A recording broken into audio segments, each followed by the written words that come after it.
El invitado de hoy es un hombre que se dio cuenta de que sus fracasos y sus pérdidas se debían esencialmente a que había vivido con el peso de la masculinidad, a que le pesaba la masculinidad. Mauricio Suárez León vivió su vida siguiendo los parámetros de masculinidad que la sociedad crea en términos generales para los hombres. Y eso le costó, pagó caro por eso en sus relaciones de pareja, en su trabajo, en su salud. Hoy es el autor de este libro que se llama Machismo al Desnudo y también es el director, el creador de un podcast que se lo recomiendo que se llama Mirada Masculina. Mauricio Suárez León, bienvenido a Muy Machito, caja de herramientas para hombres que quieran entender, promover y disfrutar la equidad de género. Muchas gracias, Claudia, por tu presentación, por tu invitación y pues un saludo también a las personas, hombres y mujeres que te escuchan. Gracias. Mauricio, ¿qué fue lo que perdiste por el peso de la masculinidad? Yo creo que el no poderle poner límites a muchas exigencias durante mucho tiempo, a lo largo de la vida, pues sobre todo me llevó a perder mi salud, ¿sí? A que se fuera deteriorando y llegué al punto de tener un diagnóstico, perder la voz y no poder ejercer mi profesión, que era la de docente. Entonces ese hecho de perder la voz, de quedarme sin la posibilidad de utilizar esa herramienta de trabajo, pues me llevó también a cuestionarme si la voz era la masculinidad, si ahí estaba mi valor como hombre. Mauricio, ¿y cómo relacionas la masculinidad que estabas viviendo con ese diagnóstico de pérdida de voz o con eso que te pasó? Yo creo que fue todo un proceso. Primero, pues, era como había tenido desafíos muy grandes en el ejercicio de la docencia, por ejemplo, siempre con la exigencia de imponga su masculinidad. Yo lo había vivido en los colegios donde trabajé, sobre todo en los colegios masculinos, que se me exigía de entrada, usted para que tenga dominio, control de su clase, de sus estudiantes, pues entra al salón de clase y hágale sentir su masculinidad. Pues para mí fue toda una sorpresa darme cuenta que la relación entre hombres estaba basada era en ese ejercicio de la fuerza y de la fuerza de autoridad. Creo que eso mismo me fue llevando a que yo cada vez menos quisiera entrar en esa dinámica. Me resistía porque tenía también muchas presiones personales y de alguna manera quería no seguir en la docencia, quería ya dejar las aulas, dedicarme a otra actividad, siempre quise escribir, estaba incursionando en el periodismo y de pronto pues aparece esa situación de un diagnóstico donde me dicen algo le pasó a usted, ¿sí? Durante mucho tiempo y seguramente tiene que ver con algún tipo de afectación que también puede ser emocional.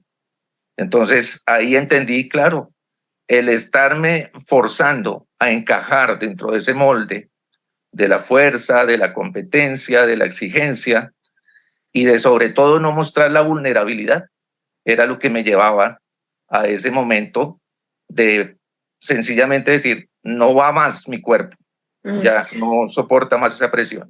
¿Cuántos años fuiste docente? Fui docente durante 15 años.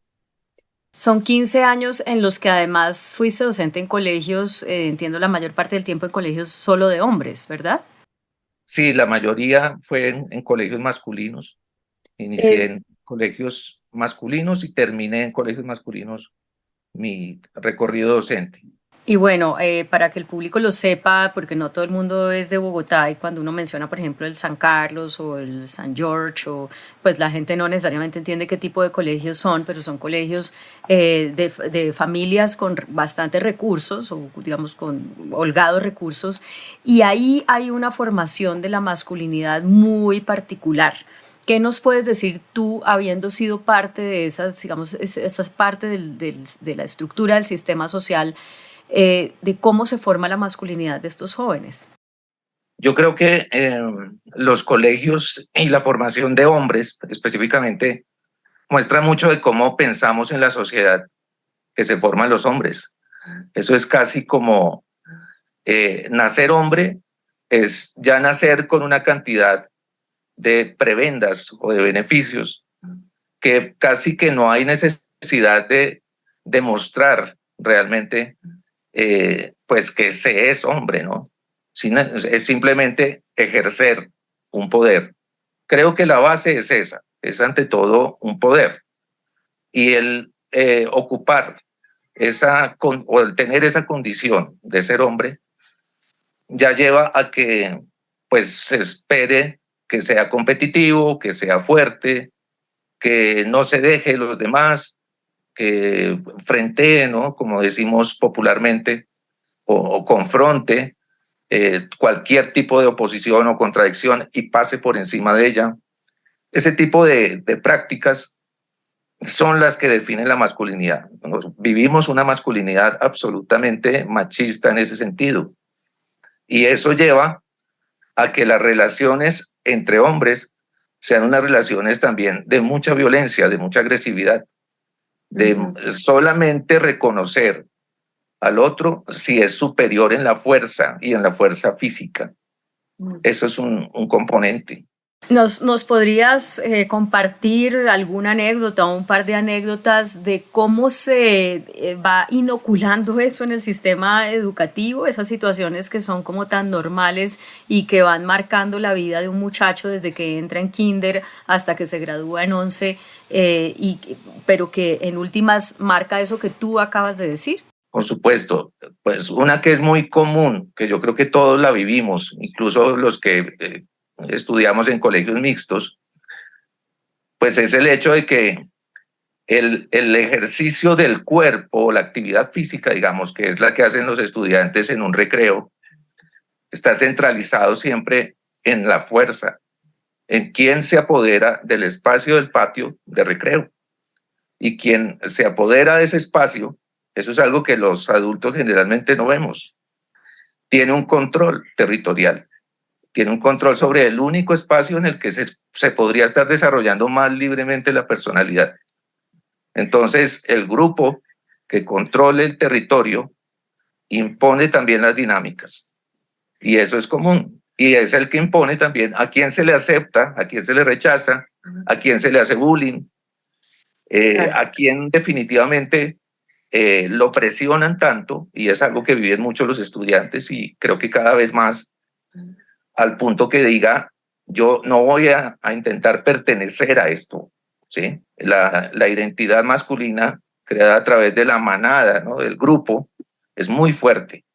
Entonces, por pertenecer al grupo, por ser aceptado en el grupo, que bien puede ser el grupo deportivo, el grupo que tiene más popularidad, el grupo que goza de ciertos beneficios dentro de lo que constituye la masculinidad, pues ese grupo es el que va a ser proyectado a tener ese poder, que es algo muy simbólico, ¿no? Y eso se va replicando después de que se gradúan en las universidades y en los sitios de trabajo y en la sociedad en general.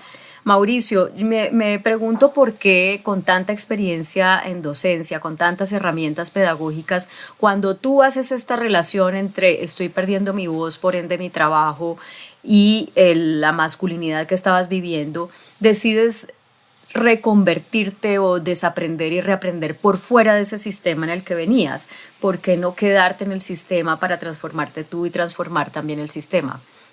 No, yo creo que la intención sí sigue estando, pero me di cuenta, claro, esto está tan estructurado, tan arraigado, que hay que trabajarlo muy a profundidad. ¿Sí? No es un cambio superficial o no es un cambio que se pueda dar tan fácilmente. Y lo digo porque pues en mi proceso de trabajo con la masculinidad, yo empecé asistiendo también a grupos de hombres que se vienen trabajando en lo personal, que se vuelcan hacia su sensibilidad, que se abren a la expresión. Y me encontré con lo mismo. Igual sigue siendo una forma de encubrir pues ese deseo de competir con el otro, pues de reconocerse y fortalecerse en la masculinidad, pero sin tener en cuenta tampoco las relaciones de género o sin tener en cuenta lo que los hombres hacemos. Entonces, hablar simplemente de cómo nos sentimos no es algo que nos permita avanzar mucho en esa búsqueda de una masculinidad más sana. Y creo que la intención, por lo menos de Machismo al Desnudo, del libro, sí fue acercarme a esos hombres que se pueden identificar con alguna circunstancia de vida, que generalmente es la circunstancia crítica, ¿no? El hombre que pierde el trabajo, el hombre que se separa, el hombre que tiene una afectación de salud, el que está en una condición social que de pronto no le permite pensarse funcionalmente, y mostrarle que esa masculinidad, esa forma de vivir como hombres siempre con esa presión, pues también nos afecta. Y que el cambiarla, pues no va a venir simplemente de afuera, ¿no? Va a depender mucho de la capacidad de cada individuo también de confrontarse, de revisar qué es lo que está mal y de comenzar a tomar medidas para cambiar lo que le esté afectando. Bueno, y por eso quiero que dediquemos unos minutos a que nos compartas tu proceso personal, porque eso que acabas de decir no es fácil, es como cuestionar todo lo que uno ha sido toda la vida y cada pequeña y gran decisión que uno toma en su día a día. Y de pronto descubrir que todo está mal, ¿no? Entonces, no sé cómo desde tus propias anécdotas nos puedas contar cómo has hecho ese proceso de desaprender y volver a aprender a ser hombre ya con la conciencia de cuál es el hombre que quieres ser.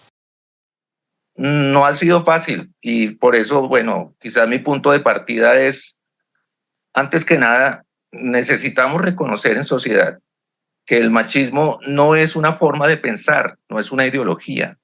No se trata simplemente de que yo ya tomo parte activa en las labores de la casa, o que soy un papá sensible, o que me permito ya reconocer también mis dolencias físicas y demás.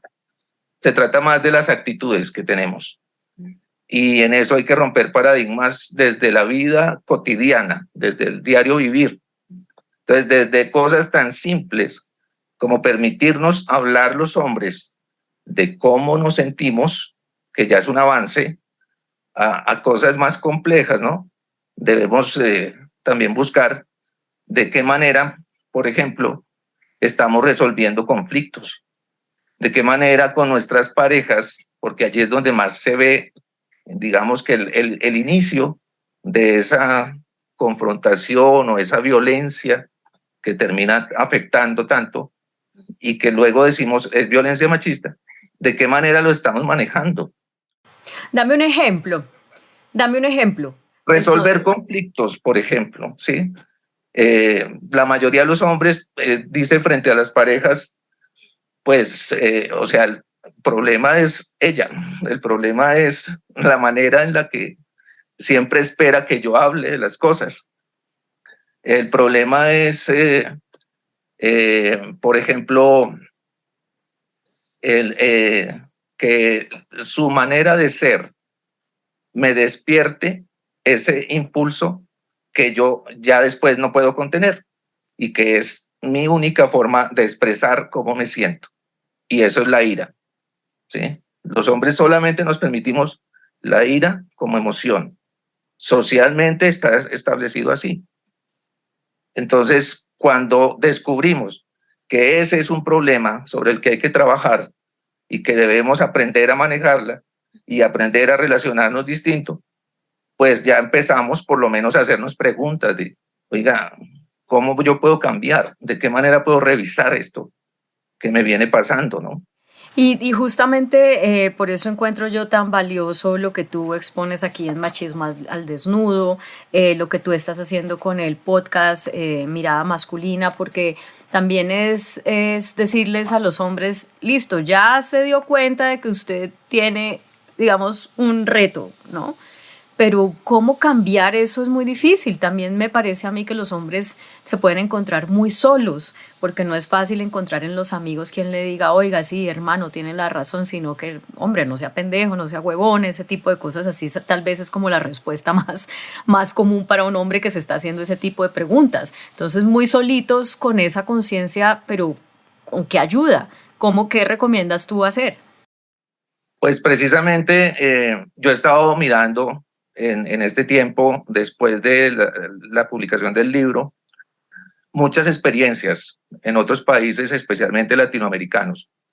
México, que tiene las mismas situaciones de machismo, de violencia, de feminicidios, pues nos lleva 30, 40 años de delantera en ese proceso, y sin embargo se siguen encontrando con la necesidad de que los hombres, más allá de cambiar externamente sus actitudes, reconozcan que necesitan un proceso, y esto es un proceso reeducativo. Sí, es un proceso que la deconstrucción no es un curso, no es un taller, no es un retiro, no es algo que solamente pasó una vez en la vida y ya lo logré. Es un proceso permanente de revisión. Y eso solo se logra si existen programas que lleven a que los hombres estén en espacios seguros, confiables, donde puedan también manifestar sus inquietudes.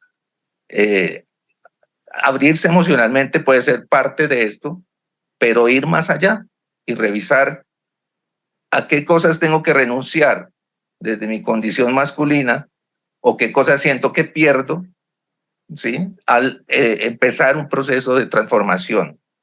Generalmente el gran temor, fíjate que siempre esto viene, es sobre todo por situaciones de pareja, porque como la pareja es quien mejor conoce a la persona, casi siempre viene de reclamos o insistencias que su pareja le ha hecho al hombre sobre: póngase pues pilas con esto porque esto nos está afectando. Entonces, tanto en la vida emocional, amorosa, pues, como en la vida sexual, como en la vida íntima, están los mejores indicadores de cómo nos estamos trabajando. Que sean las parejas quienes hablen, ayuda muchísimo. Mauricio, tú hablabas hace un momento de, claro, esto es un proceso y esto tiene unos costos. En el caso tuyo, ¿cuáles son los costos? Porque muchos hombres dirán, miércoles me voy a quedar sin amigos o ahora voy a aparecer ante la sociedad un bobo. ¿Cuáles son esos costos y también cuáles son las ganancias de empezar ese proceso de transformación? Todos los temores que tú mencionas existen y los seguiremos teniendo, a pesar del tiempo que uno lleve en el proceso. Claro, siempre hay el señalamiento de: ¿sería que tenía una tendencia homosexual? ¿Será que hasta ahora salió del closet? Etcétera. Por ahí empieza y ahí sigue, ¿no?, la línea. Hay una serie que está ahora muy de moda sobre esto, que están pasando en alguna de estas plataformas, y me ha llamado la atención que plantea precisamente, aunque pues es una comedia y lo hace de manera muy ligera, pero sí lleva algunas de esas situaciones con las que nos podemos encontrar en ese proceso. El asunto es... ¿Cómo es que se llama? ¿Cómo es que se llama para decirle a la gente? Alguien me la recomendó, yo no la he visto. Esa se llama Machos Alfa. Exacto. Machos Alfa es una serie que está en Netflix, en la plataforma. Es interesante para empezar una conversación sobre esto y para que los hombres también tengan una idea de cómo poder ir modelando su proceso.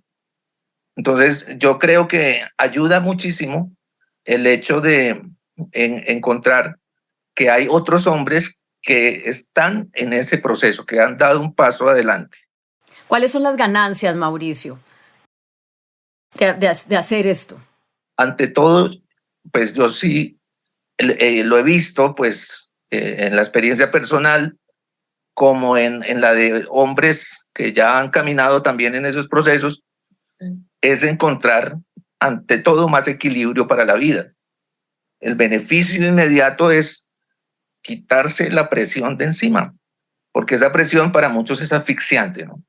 La presión de la competencia en el trabajo, la presión del éxito profesional, la presión de ser el proveedor para quienes asumen ese desafío, y empezar a hablar de qué manera podemos, sin dejar de ser hombres, seguir viviendo y de manera un poco más feliz, ¿no? Ese es como el objetivo.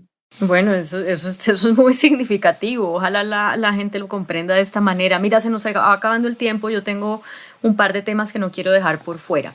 En mirada masculina, tú planteas la mirada masculina como una mirada sobre la mujer diferente a la que se tiene ahora. No sé si estoy sintonizada contigo en esto, pero uno como mujer siente que los hombres generalmente lo miran primero como un ser carnal, ¿no? Como alguien con quien eventualmente pueden tener un encuentro sexual o no, pero alguien a quien califican por el tamaño de su busto, sus nalgas, su cintura, su belleza, etcétera.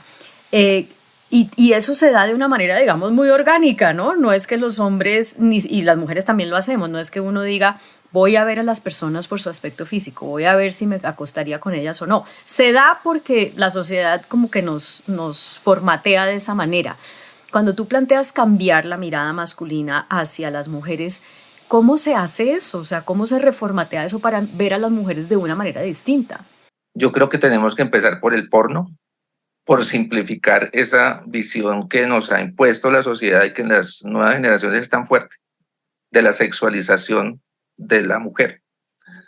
Y empezar a ver también lo que las mujeres han ido constituyendo como su identidad, porque eso es algo que pues socialmente no es tan visible y por eso es tan importante hablar de las relaciones de género, ¿sí? Que podamos decir, pues a partir de cómo las mujeres se han empoderado, han desarrollado también mejores alternativas para sus vidas, eso nos enriquece como sociedad y debemos verlo como un valor, no como un ataque entonces a los hombres y no como una pérdida entonces de la posibilidad de acercamiento. Los casos más recientes, por ejemplo, que están muy sonados de acoso, de este abuso sistemático de poder de algunos hombres, incluso en medios ha pasado, pues llevan a pensar también qué importante es comenzar esa conversación para que podamos decir, entendemos que hay unos límites, entendemos que podemos seguirnos gustando y atrayendo, pero hay un consentimiento, por ejemplo. Ese concepto es bien importante. Los hombres no lo manejamos. Creemos que entre más aproximación, entre más insistencia, en algún momento va a haber concesión, ¿no? Entonces, entender los límites, entender el lenguaje también con el que se expresan en ese intercambio las emociones es súper importante. Pues y ahí creo que justamente, necesitamos muchas herramientas. justamente ese era el último tema que quería tratar contigo, Mauricio, además porque tú fuiste docente, como ya nos explicaste, y varios de los casos recientes es que se han conocido es con personas que han ejercido la docencia. Y fíjate que las respuestas, yo no quiero aquí mencionar los nombres porque es que creo que estos casos que salen son simplemente como el espejo de lo que es súper natural, que les pasa a muchos hombres y a muchos hombres docentes y a muchas estudiantes mujeres. Pero a lo que iba es, fíjate que las respuestas son, bueno, yo era un hombre de mi tiempo, yo ahora ya entiendo que las cosas son distintas. Y las consecuencias, pues evidentemente son, ya no se puede tener una oportunidad laboral que se iba a tener, se corta, digamos, la proyección profesional que depende mucho, está muy ligada a ese prestigio de ser un hombre que entiende estos temas de género. Y yo me pregunto qué tan útil o ves tú que puede ser esto que llamamos el escrache, es decir, que las mujeres digan con nombre propio en redes sociales o en entrevistas, fulano de tal me hizo esto y aquello, sin ir a la denuncia judicial porque no confían en el sistema, porque ya sabemos que revictimiza, porque ya sabemos que hay impunidad. En últimas, el escrache a los hombres les sirve para tomar conciencia y cambiar ese comportamiento o pararlo, o lo que esto va a hacer es crear más esa brecha y digamos, consolidar una guerra entre hombres y mujeres que ya va a ser, digamos, irreparable. ¿Cómo lo ves tú? Yo creo más lo segundo, Claudia, porque los hombres afectados por la vergüenza social no dejan de ser hombres, como han venido siendo hombres, y no encuentran precisamente lo que tú decías al comienzo, ese elemento extraño o ajeno, porque para ellos está absolutamente naturalizado, ¿sí? Es parte de lo que culturalmente nos han enseñado que eso es ser hombre.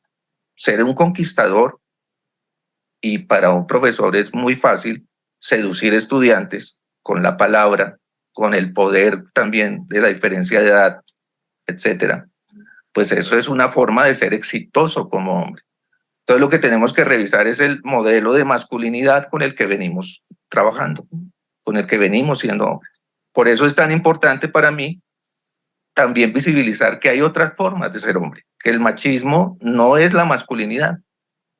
El machismo es lo que recibimos como la herencia cultural, pero la masculinidad también sabe cuidar del otro, también sabe amorosamente relacionarse, también sabe cuidar de sí mismo, también sabe reconocer diferencias. Eso también lo pueden hacer los hombres. Entonces, en esa medida creo que sí es importante hablar en primera persona como responsable de esos señalamientos o esas acusaciones cuando se reciben y reconocer, pues, qué es lo que hay ahí detrás, ¿no? Para poder avanzar, porque si no, simplemente termina siendo una actitud exclusiva de ese personaje o de esa persona y no algo que entre toda la sociedad hemos concedido como natural.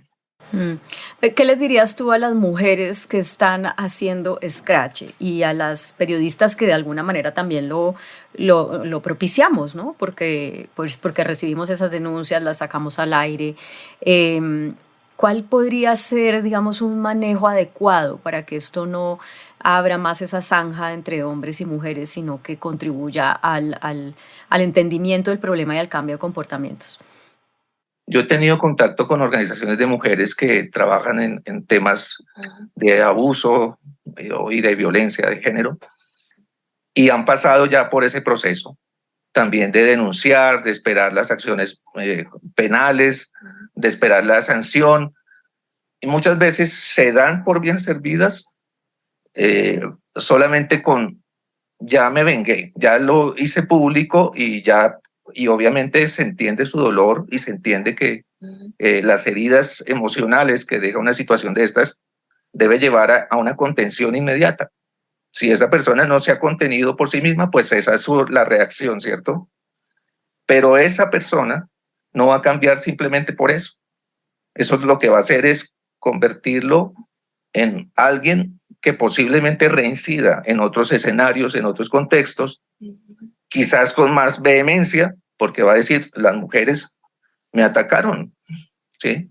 Dañaron mi vida, dañaron mi prestigio, mi nombre, entonces ahora yo me voy, es en contra de lo que han venido haciendo las mujeres. Entonces, por eso considero, no es una medida, es una medida de contención inmediata, efectiva, pero a largo plazo esto solo nos genera repetir cadenas de abuso, cadenas de acoso y no cambios estructurales que son los que necesitamos los hombres.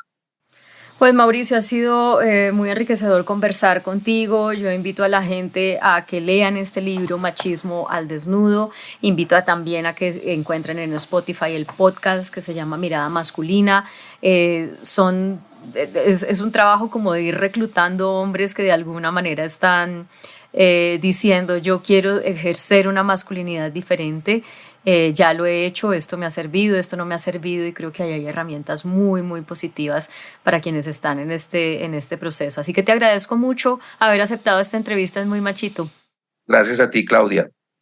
Muchas gracias y bueno, pues esto ha sido también gracias a Muy Machito y a todos los protagonistas que han pasado por acá, porque pues son maestros en este camino que hasta ahora empezamos, pero ahí vamos. Ahí vamos, sumando fuerzas. Gracias, Mauricio, hasta la próxima y a ustedes también muchas gracias por haber escuchado este capítulo de Muy Machito, caja de herramientas para hombres que quieran entender, promover y disfrutar la equidad de género. Recuerden que nos pueden seguir en Instagram, estamos como muymachito.co y que pueden entrar. No te pregunté, ¿cómo te fue haciendo el machistómetro? Me fue, yo creo que bien para mí, que fue quedar en purgatorio. Okay. O sea, hay mucho por trabajar todavía, entiendo yo, ¿no? Sí, ¿y cómo te parece la herramienta como para en el propósito de crear conciencia o te hizo preguntarte cosas que no te habías preguntado? Sí, me pregunté si respondería políticamente correcto, por ejemplo, en público, de la misma forma. Y claro, sé que la mayoría de los hombres lo haría. Pero a conciencia, sí, hay que reconocer cosas que todos tenemos, hombres y mujeres también. Exacto, a conciencia quedaste en el purgatorio. Pues muchas gracias por responder el machistómetro a conciencia y a ustedes también los invito y las invito para que entren a muymachito.co. Ahí está el videojuego, es cortico y les va a decir si están en el cielo, en el infierno o en el purgatorio del machismo. Muchas gracias por acompañarnos. Chao, chao.